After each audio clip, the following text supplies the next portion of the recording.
पक्की उम्र में मेरी शादी एक कमसीन लड़की से हुई। वो खूबसूरत गुड़िया सी गृहस्थी के क्रियाकलापों से अपरिचित थी। मेरे अंदर औरत की भूख चरम सीमा तक पहुंच चुकी थी। वन क्षेत्र की पुलिस चौकी में मेरी पोस्टिंग थी। वहां की स्त्रियों का खुलापन, उनकी गरीबी, खाकी वर्दी का भय और सबसे अधिक मेरा आर्यन पुरुष सौंदर्य स्थानीय लोगों में आकर्षण का क्रेज था। उपरोक्त कारणों से मेरा जीवन रसमय था। सच कहता है, डार्विन की मनुष्य क्रमिक विकास का परिणाम है या फिर 84 लाख योनियों में भटकने के बाद मनुष्य योनि प्राप्त होती है। तभी तो इतर योनियों की प्रवृत्तियां समय समय पर प्रबल होती रहती है। मुझ में भी स्त्री की निटकता बाज जैसी स्फूर्ति का संचार भर देती है। ये मेरी सहज प्रवृत्ति है। मैंने स्त्री को हमेशा तैयार पकवान समझा, यद्यपि वो इस व्यवहार के योग्य न थी। तथापि मैं अपनी प्रकृति के विपरीत कैसे जाता। वो सीता सावित्री के संस्कारों को लेकर मेरे जीवन में आई थी। उसने मेरी कुरीतियों को दुर्घर्ष वीरता से बर्दाश्त किया। बाकी समय वो घर के बच्चों के साथ बच्ची बनी रहती। घर के सारे काम गुनगुनाती हुई पूरा करती। घर की बड़ी औरतें के पैरों में तेल मालिश करके जब वो अपने बिस्तर पर आती, तब तक इधर एक भूखा श्वेत क्रोध से उबलता करवटें बदलता होता। 2 माह की छुट्टियों के दिन जैसे पलक झपकते बीत गए। मेरी ड्यूटी पर वापस जाने का समय आ गया। वो मेरे वियोग की कल्पना में मुरझाई सी खाना पीना छोड़कर चुपचाप दैनिक कार्यक्रम पूर्ण कर रही थी। माना कि वो एक सेहतमंद खुश मिजाज लड़की थी, परंतु भूख का असर तो दिखाना ही था। उसके ताजे खिले गुलाब से फूल जैसे गालों को मेरी मोहब्बत ने काले काले दागों से भर दिया था। वो तो घूंघट के कारण बात संभल रही थी, वरना घर की स्त्रियों को वो क्या उत्तर देती। मेरा मन जैसे घर रूपी खूंटे से बंधा बंधा अनुभव कर रहा था। पत्नी और अन्य स्त्रियों का फर्क मुझे ज्ञात हो चुका था। लगता था मेरे व्यवहार में पहले वाली बात अब न रह जाएगी। भूख की मजबूरी वाली कसम नहीं खा सकता। उस बार वो हुआ जो पहले कभी नहीं हुआ था। घर से निकलते निकलते विलंब हो गया और मेरी गाड़ी छूट गई। मुझे घर वापस आना पड़ा। ये मुझे शर्मनाक तो लगा ही था, साथ ही एक जिज्ञासा लेकर घर आ गया था। देखूं वो कैसी है। मेरे जाने के बाद उसने कुछ खाया पिया या यूं ही पड़ी है, क्योंकि वह मुझसे लगातार साथ चलने का आग्रह कर रही थी। रामायण की वो चौपाई भी सुना दी थी, जिसमें सीता जी राम से कहती है, प्राणात करुण आयत्न सुंदर सुखद सुजान, तुम बिन रघुकुल कमल विदु सुरपुर नरक समान। मन उसे समझाया था, जंगल में तुम सुरक्षित न रह पाओगी। मैं ड्यूटी से कई दिनों तक घर से दूर रहूंगा। तुम अकेले कैसे रहोगी। यहाँ भाभी है, बच्चे हैं, तुम्हारा मन लगा रहेगा। मैं हर हफ्ते पत्र लिखूंगा तुम्हें। उसने अपने छोटे मुंह से फिर एक भारी भरकम चौपाई कह सुनाई। जे बिनु देह नदी बिनु बारी, तैसिए नाथ पुरुष बिनु नारी। उसकी श्रद्धा की योग में कदापि न था। उसे देर तक सीने से लगाए समझाता रहा था। उस रात हम 2 घंटे से अधिक नहीं सो पाए थे। सामान रखने के बहाने में धड़काता हुआ कमरे में घुस गया। मुझे देखकर वो चौंक गई। उसने धर्म शास्त्रियों में वर्णित विराहिणी स्त्री का जीवन अपना लिया था। ये पतली चादर डालकर जमीन पर लेटी थी। इतनी गर्मी में कमरा बंद करके बाहों का तकिया लगाए वो उसे आंसुओं से भिगा रही थी। इस तरह गमजदा थी कि उसके चेहरे पर एकाएक मुस्कुराहट भी न आ सकी। उसे उठाकर मैंने सीने से लगाकर पीछ लिया। ये क्या तमाशा बना रखा है। इस प्रकार मैं कैसे जा सकूंगा। इतना समझा कर गया था। अन्य सिपाहियों की औरतें अकेले नहीं रहती। क्या जाओ, मुंह धोकर आओ। मैंने अपनी व्यथा पर कठोरता का खोल चढ़ाया। वो खुश हो गई। मुंह धोकर मेरे लिए चाय पानी की व्यवस्था में लग गई। कुछ मजदूर सामने वाले कमरों के खरपैल सुधार रहे थे, क्योंकि बरसात सामने थी। उनमें मेरा मुंह लगा नानी भी था।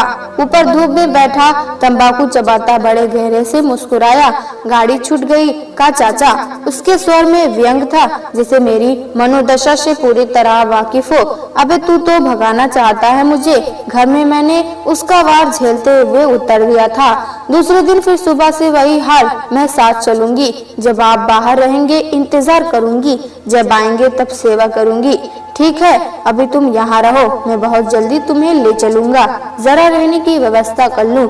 अभी तो बैरक में पड़ा रहता हूँ, फिर हम हमेशा साथ रहेंगे। लेकिन एक वादा करो, अच्छे से रहोगी। धर्मस्थल के नियम तुम्हारे लिए नहीं है। जमीन पर कभी मत सोना, कुछ काट लेगा तो दोनों वक्त भोजन करना। जब भी जाऊं पहले से अच्छी दिखो, वरना तुम जानो मेरे साथ न जाना हो तो जो चाहे सो करना। वो बंसी गई। ये कैसी व्यवस्था में डाल दिया आपने? ये नियम हर उस स्त्री के लिए है जिसका पति बाहर गया हो उसे छोड़कर।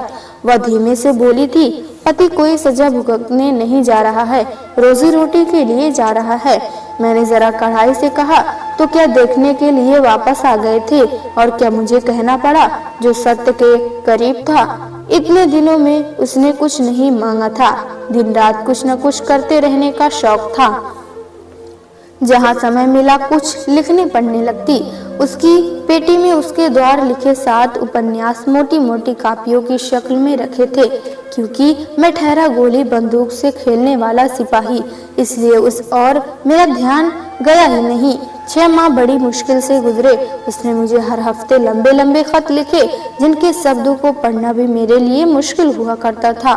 उत्तर में मैंने भी कुछ पत्र लिखे, वो और चाहे जो हाँ प्रेम पत्र के दायरे में नहीं आ सकते थे। उसकी दुआओं का असर था या संयोग, मेरा तबादला मलखनापुर कस्बे के थाने में हो गया। यहाँ क्वार्टर खाली नहीं था, अतः अकेले रहने वाले सिपाहियों के कमरे में मैंने अपना डेरा जमाया। स्थानीय बोली में उसे डिड़वा खोली कहा जाता है। एक छोटा सा कमरा, खुली पर्ची और टुट्टी की दीवारें, जिन्हें लकड़ी के भत्ते से जोड़कर पर्दा बना दिया गया था। मैंने इसे ही आशियाना बनाने का विचार किया। कुछ और टट्टे लाकर कमरे के सामने आंगन जैसा घेरा बना दिया। बगल में कच्चा शौचालय था। उस समय बिजली मात्र थाने में जला करती थी, बाकी लोग लालटेन के जलाने में रहते थे। पानी नदी से लाना पड़ता था। कुछ औरतें थाने के क्वार्टर्स में पानी भरती थी। मैंने एक को लगा लिया। दीपावली का समय आ चुका था, वो अपने मायके चली गई थी। घर से भाई का पत्र आया था कि शुभ मुहूर्त देखकर अब अपने पास ले आऊं। विदा कराकर उसके अकेलेपन का ख्याल करके मैंने अपने भतीजे को बुला लिया था। 3-4 लोग जाकर उसे विदा करा लाए। पहले दिन की रसोई का क्या कहना, मुझे इतनी भी समझ न थी कि गीली लकड़ियां कैसे जलेगी। वो लगातार 4 घंटे धुआंती रही, ना दाल पक सकी ना चावल। मैंने भी फूंक मारी किंतु वो न जली। मिट्टी तेल की बोतल खाली हो गई, माचिस की डिब्बी खाली हो गई। अधपका खाकर भी संतोष करना पड़ा। किसी व्यवस्था से उसे कोई शिकायत नहीं थी। हमारे पास संसाधनों की कमी थी। 2 खाट और सोने वाले 3 छोटे छोटे बर्तन, भयानक ठंड और ओढ़ने बिछाने के कपड़े थोड़े से उस पर मेरी आदत अकेले सोने की, 80 रू महीने की पगार और नई बस्ती गृहस्थी। वो खुश थी मेरे साथ। हालांकि हम उम्र भतीजे नंदू के साथ सोने में संकोच करती थी, परंतु चारा भी क्या था, बच्चे को हम इतनी ठंड से बाहर कैसे सुला सकते थे। कुछ दिनों बाद हमें फैमिली क्वार्टर मिल गया, जिसमें एक बड़ा कमरा, पर्ची जिसके एक हिस्से में छोटी सी रसोई थी, सामने छोटा सा आंगन और कच्चा शौचालय जिसे सफाई कर्मी रोज साफ करती थी, पानी मांगकर धोती थी। उस कमरे में हमारी गृहस्थी अधिक आसानी से जम गई। उसे घर की वस्तुएं ठीक से जमाना नहीं आता था। शायद अकेली जिम्मेदारी उठाने का प्रथम अवसर था। वो मेरे कपड़े धोती, कलफ लगाती, कच्चे फर्श को गोबर से लीपती।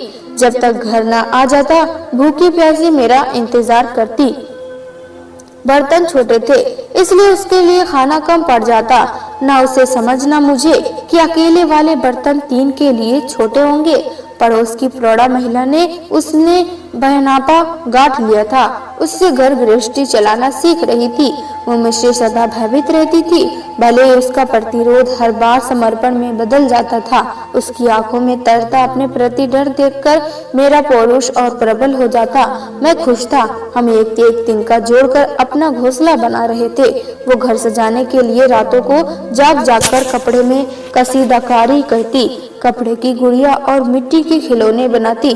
धीरे धीरे आसपास के घरों की युवतियां बच्चे हमारे घर डेरा जमाने लगे। उसके आग्रह पर मैं उसके पढ़ने के लिए पत्र पत्रिकाएं, तरह तरह की साहित्यिक पुस्तकें लाने लगा था। कई बार तो वो 2 रोटियों के सीखने के मध्य जो समय मिलता उसमें भी कुछ अक्षर पढ़ लेती। उसे बातें करने का बहुत शौक था। जहाँ किसी को पाती पश्च पूछकर उसकी पूरी कहानी जान लेती। इसमें वो राजा रंग, जवान बूढ़ा, स्त्री पुरुष का कोई भेद न करती। उसकी बातें चर्चा का विषय बनती।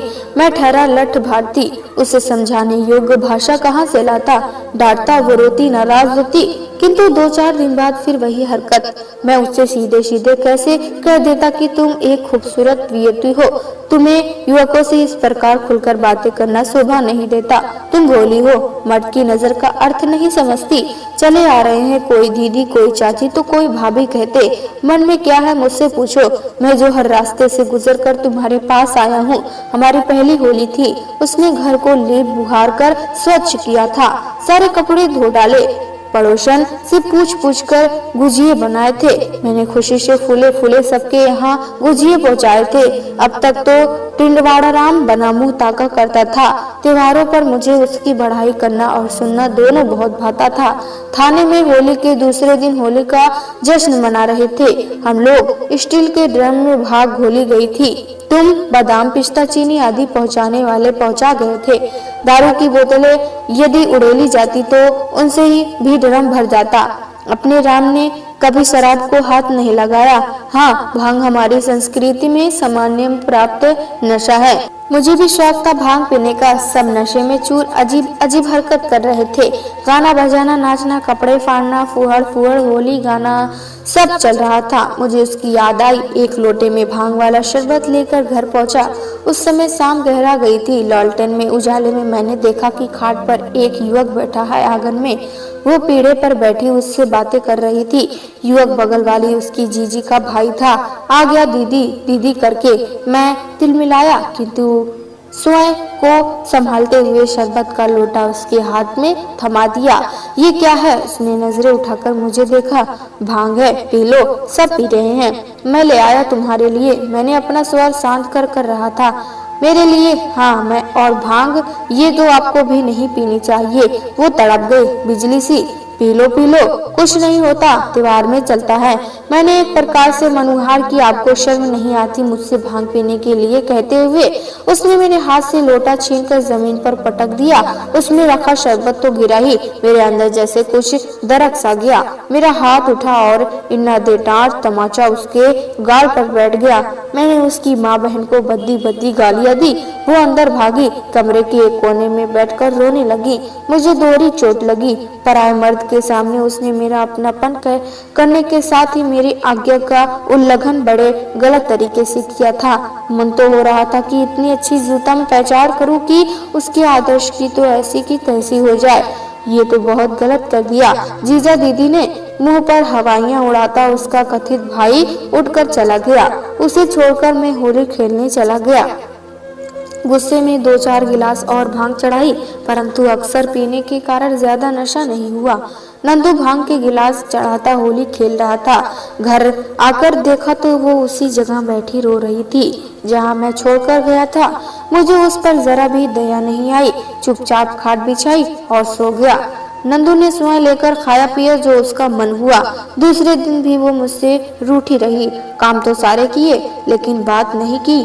मैंने नजर बचाकर देखा, उसके गाल पर मेरी अंगुलियों के निशान थे। रोते रोते उसकी आंखें सूज गई थी। मुझे उस पर प्यार आ गया। ना समझ है, धीरे धीरे सब समझ जाएगी। मैंने खुद को समझाया। तुमने शरबत क्यों फेंका? मैंने उसे बाहों से खींचकर अपने सामने किया। शरबत था या भांग थी? उसने आंखें चढ़ाई। जहर तो नहीं था ना? कहती हो पति की आज्ञा सबसे बड़ी है, फिर क्यों नहीं मानी? वो जो बैठा था तुम्हारा उसे दिखा रही थी। अपनी शान में फिर तर्क हो गया। नशा करने की आज्ञा मानना चाहिए, ये किस शास्त्र में लिखा है? जानते नहीं, भांग शराब के समान ही नशा है।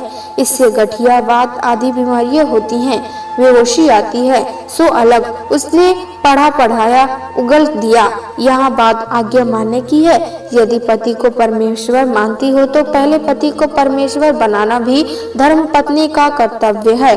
क्या भगवान राम ने अपनी पत्नी सीता को भांग खाने की आज्ञा दी? गलत आज्ञा देना आपकी गलती है। वो बहुत गुस्से में थी। ठीक है, मेरी गलती थी, बाद में कह सकती थी। दूसरे आदमी ने सामने दूसरे आदमी के सामने क्यों दिया मुझे भांग? क्या मैं कोई नाचने वाली हूँ जिसे नाचने के लिए नशे की जरूरत है? वो चिल्ला रही थी, उसका चेहरा लाल भभूका हो रहा था। आप पीते हैं इसलिए आपका भतीजा भी पीता है। जो देखेगा वही तो सीखेगा। आप पीते हैं इसलिए आपका भतीजा भी पीता है। जो देखेगा वही तो सीखेगा। अच्छा बस करो, अब जाओ, मेरे लिए चाय ले आओ। मेरी आवाज कमजोर पड़ गई थी। मुझे उससे इस तलखी की उम्मीद नहीं थी। अभी व्यवहारिक ज्ञान की कमी थी उसके अंदर। सिद्धांत सिर पर चढ़े रहते थे, इसलिए नंदू से भी उसकी नहीं पटी। वो पहली बार गांव से बाहर आया था। हाट बाजार सिनेमा खेल चूहल में मन लगाता, पढ़ाई से दूर भागता। जब मैं बाहर गया होता वो भी देर रात तक घूम कर आता। वो इंतजार करती, दोनों में कहाँ सुनी होती। पता चलने पर मैं हमेशा नंदू की पिटाई करता। वो रो रो कर अपनी आंखें लाल कर लेता, लेकिन अवसर मिलते ही पुनः वही करता। उसने मुझसे 8वीं कक्षा की परीक्षा स्वाध्यायी के रूप में देने की अनुमति मांगी। मैं उसकी कोई आवश्यकता नहीं समझता था, परंतु उसकी पुरजोर मांग के आगे मैं झुक गया। मुझे विश्वास था वो पास नहीं हो सकेगी। उपन्यास कहानियां पढ़ना और बात है बोर्ड परीक्षा देना, और इसलिए फॉर्म भरवा दिया। पुस्तक लाकर दे दी। पूरे थाने में बात फैल गई, बूढ़ी छेरी बगीचा करने चली है, बड़ी बदमाश औरत है। मेरे पाले होती तब बताता उसे।